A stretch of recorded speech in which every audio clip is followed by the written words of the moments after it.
साथियों मुझे पता है आपके दिमाग में एक क्वेश्चन जरूर चल रहा होगा कि सर यार हमें एस उपकोष के कक्षक पता है, इलेक्ट्रॉन पता है और उसकी ये भी पता है कि आकृति गोलाकार होती है, बट उसकी आकृति गोलाकार होती कैसी है सर वो हमें नहीं पता है ना। ऐसे ही पी के साथ, SI डी के साथ और SI F के साथ तो बिल्कुल टेंशन मत लो मेरे प्यारे साथियों। आज की वीडियो में हम एस उपकोष, पी उपकोष, डी उपकोष और एफ उपकोष की क्या आकृति होती हैं, कैसे उन आकृतियों को बनाया जाता है, तो उनको हम पूरा डिटेल में आपको समझाएंगे। और अब जो आकृतियां हैं इनको रटना भी नहीं पड़ेगी, क्योंकि हम आपको एक तरीका बताएंगे जिससे आप लाइफ टाइम उसको याद रख सकते हो। तो आइए वीडियो को स्टार्ट करते हैं। तो दोस्तों अगर चैनल पे नए हो तो यार जल्दी से यार चैनल को सब्सक्राइब कर लीजिए, क्या कर रहे हो अभी तक, है ना। और वीडियो अच्छा लगे ना तो भाई वीडियो को लाइक जरूर करना, आप लोग लाइक नहीं करते और ऐसे ही छोड़कर चले जाते हैं। तो आओ स्टार्ट करते हैं। तो भाई आपको चाहे एस उपकोष की आकृति बनाना हो, चाहे पी की बनाना हो, चाहे डी की बनाना हो,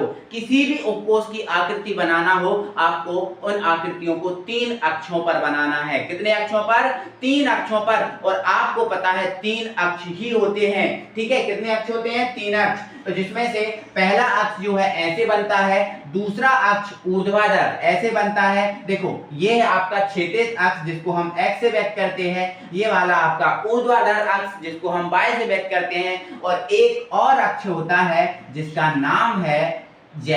तो अक्ष कितने होते हैं मेरे प्यारे साथियों? 3। तो तीनों अक्षों पर इनकी आकृतियों को बनाना है। तो आओ S की बनाते हैं। तो S उपकोष हमें पता है, S उपकोष में एक डब्बा रहता है, मतलब एक कक्षक होता है। S उपकोष में एक डब्बा मतलब एक कक्षक, ठीक है। और एक कक्षक में प्यारे साथियों कितने इलेक्ट्रॉन? 2, एक ऊपर को मुंह करके, एक नीचे को मुंह करके। और इस कक्षक का नाम क्या होता है मेरे प्यारे साथियों? S ही होता है। क्या होता है? S। अच्छा सर एस उपकोष की आकृति, तो मेरे प्यारे साथियों एस उपकोष की जो आकृति है वो आपकी गोलाकार होती है। क्या होती है? गोलाकार। लेकिन सर इस गोलाकार आकृति को हम इन 3 अक्षों पर कैसे बनाएं? तो पहले अक्ष का नाम दो। ये कौन सा अक्ष है? एक्स, ठीक है। ये कौन सा है? वाई, और ये कौन सा है? जेड। ये 3 अक्ष हो गए। अब इस तीनों अक्षों पर गोलाकार आकृति कैसे बनाएं? तो भाई आपको गोला अंडा बनाना नहीं आता क्या? आता होगा ना। तो भाई गोला बना दो ना यार, गोला बना दो। तो ये मैंने बना दिया है गोला। ये मैंने क्या बना दिया? गोला। ये एस की आकृति बन गई। एस की आकृति गोलाकार है ना, तो तीनों एक्सिस पे गोला बना दो, आकृति खत्म। कोई दिक्कत? नो, कोई दिक्कत नहीं होगी।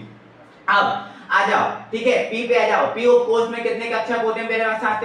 3 कक्षक होते हैं। पी उपकोष के अंदर 3 डब्बा होते हैं, 1 2 3, 3 डब्बा होते हैं, इसलिए इनमें 3 कक्षक माने जाते हैं। और एक कक्षक में 2 इलेक्ट्रॉन, तो 3 डब्बों में कितने इलेक्ट्रॉन? 6। तो आपसे कोई पूछे कि पी में कक्षक कितने, बोल देना 3, है ना, और इलेक्ट्रॉन कितने, बोल देना 6। और आकृति कैसी? तो आकृति मेरे पास साथियों डमरूबद्ध या डंबलाकार, ठीक है। डमरूबद्ध या डंबलाकार एक ही बात होती है। लेकिन मेरे प्यारे साथियों जो आपके पी कक्षक हैं, तीनों पी कक्षकों के नाम हैं, जिसमें ये देखो है तो पी ही, तो इसका नाम है px, इसका नाम है py और इसका नाम है pz, ठीक है।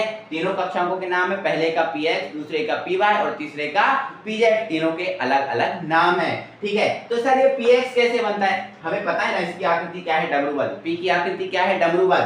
तो px की भी डमरूबद्ध, py की भी और pz की भी, तीनों की आकृति डमरूबद्ध हैं। लेकिन वो सर डमरू कहां-कहां बनेंगे? तो आओ हम आपको समझाते हैं कहां-कहां उनके डमरू बनेंगे। तो आप बताओ ये कौन सा एक्सिस? x, ये कौन सा? y और ये कौन सा? z, ठीक है। ये भी इसी टाइप से अगर इसमें देखें तो ये वाला x, ये वाला y और ये रहा z।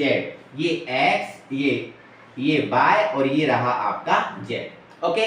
हमें 3 आकृति बनाना है, क्योंकि 3 कक्षक है ना, एक कक्षक की एक आकृति होती है। तो 3 कक्षकों की आकृति कितनी होगी? 3 होंगी ना, होंगी कि नहीं बोले? होंगी।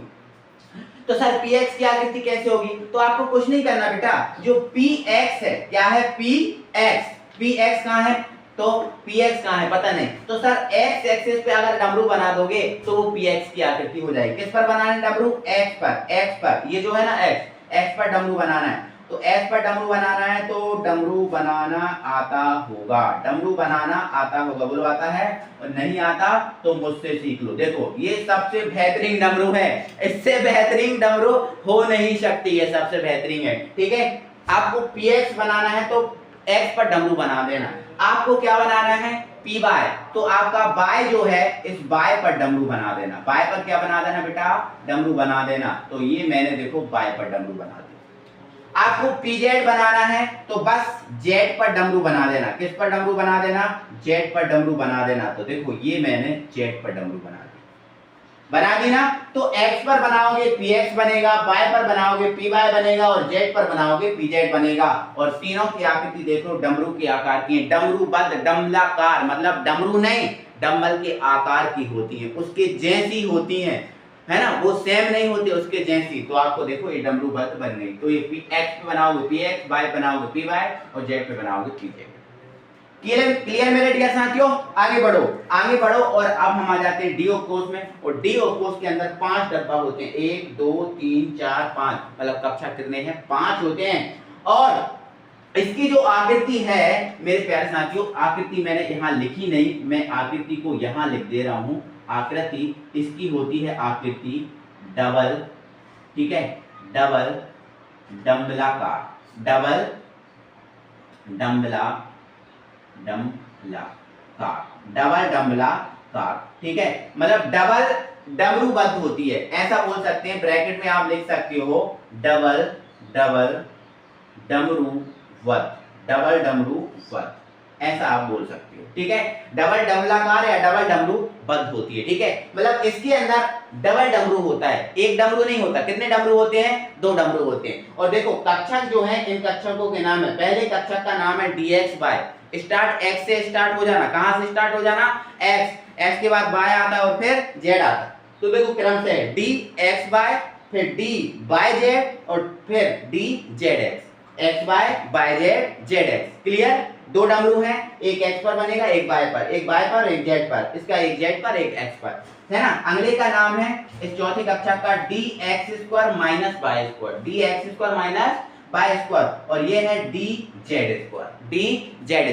तो आओ इनकी आकृति को हम बना लेते हैं बड़े अच्छे तरीके से। ध्यान रखना, उसने बोला पहले dx/y की बनाओ, तो आपको बेटा क्या करना है, ये x है, ये y है और ये रहा z, ठीक है। इसी टाइप से ये x, ये y और ये z, है ना, x y z, ठीक है, x y z, ठीक है, और x है ना y और ये रहा z, ठीक है। अब इसकी आकृति हमें dxy की बनाना, किसकी बनाना, dxy, है ना। तो आपको कौन सी एक्सिस पकड़ना है, x एक्सिस, और x एक्सिस को केवल टच करना है बेटा, क्या करना है, टच करना है। तो ये हम इसको टच करते हुए चलेंगे, ठीक है, ये हम इसको टच करते हुए चलेंगे। एक डमरू बन गया।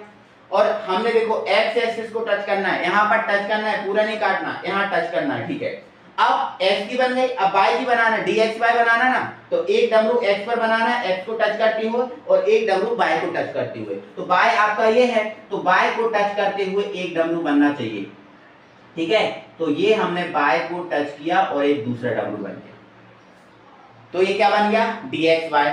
अब dy z, y और z को टच करना है, y और z को, तो ये रहा आपका y, तो y को टच करो, y को टच करो, ये y को टच किया, और z यही है, तो आपको z को टच करना है, z को टच करना है, ठीक है। ये हमने z को टच कर दिया, तो आपका dz बन जाएगा। अब फिर zx बनाना है, तो z और x को टच करना है। z कहाँ है बेटा, ये, और x ये है, ठीक है। तो x को और z को टच करना है, ठीक है।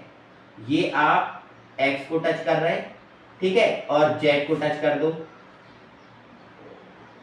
ये बन गया, बोलो बन गया, बिल्कुल। अब यहाँ पर, यहाँ टच देखो x² y², अब देखो डायरेक्ट, अभी ये बिना स्क्वायर वाले थे, अब स्क्वायर वाला आ गया। तो जब स्क्वायर वाला आ जाए तो z को आप, जैसे x² और y² है, तो अब आपको टच नहीं करना, अब पूरा काट देना, क्योंकि ये स्क्वायर आ गया, ठीक है। तो एक बार क्या कर देना, x को पूरा काट देना, x को पूरा काट देना, ठीक है। अब हमें टच करते हुए नहीं चलना, जब ये x y थे तो हम टच करते हुए चल रहे थे, अब स्क्वायर आ गया, मतलब पूरा काट देना।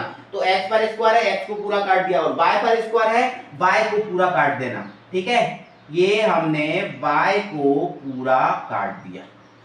ये किसकी बन गई, D X square minus Y square की। अब डी जेड स्क्वायर की बनाना है, किसकी बनाना है, डी जेड स्क्वायर की। तो आपको बेटा जेड को पूरा काटना है, किसको पूरा काटना है, जेड को। तो ये जेड को हमने पूरा काट दिया, ठीक है। लेकिन आकृति तो सर डबल डमरूबद्ध होती है, तो अभी हमने आपने जेड को काट दिया तो एक ही डमरू बना, एक और तो बनाना पड़ेगा। तो आप बेटा जो दूसरा डमरू बनाओगे वो इसके अंदर ही बना दोगे, छोटा वाला, छोटा डमरू इसके अंदर ही बना दोगे, है ना, छोटा डमरू इसके अंदर ही बना दोगे। देखो ये मैंने छोटा डमरू इसके अंदर ही बना दिया, ठीक है। तो ये आपकी किसकी बन जाएगी संरचना, डी जेड स्क्वायर की। तो ऐसे आप संरचनाओं को बना के तैयार कर दोगे, जैसे मैंने आपको ये बना के बताई है ऐसे ही सेम बनाना है और इनको तैयार कर दोगे, ठीक है। अब आ जाते हैं बेटा हम एफ पर, ठीक है, किस पर आ जाते हैं, एफ पर। तो अगर एफ की आकृति की बात करें तो एफ की आकृति अनिश्चित होती है। क्या होती है बेटा, अनिश्चित। इसकी कोई आकृति नहीं होती, इसकी आकृति होती है अनिश्चित। क्या मेरे प्रिय साथियों, अनिश्चित, इसकी कोई आकृति नहीं, मतलब इसकी आकृति नहीं बनती, अनिश्चित होती है। लेकिन कक्षक कितने होते हैं इसमें, 1 2 3 4 5 6 7, और साथ में इलेक्ट्रॉन कितने भराएंगे, साथ में इलेक्ट्रॉन मेरे डियर साथियों कितने भराएंगे, 14। कितने इलेक्ट्रॉन भराएंगे, 14। ना ही इनके नाम आपको याद रखना, ना ही इसकी आकृति, ना ही नाम। आपको एग्जाम में एस, पी और डी की आकृति आती है जो मैंने आपको बना के समझाई है। आई होप आप सबको समझ में आए होंगे, दिक्कत नहीं, ठीक है।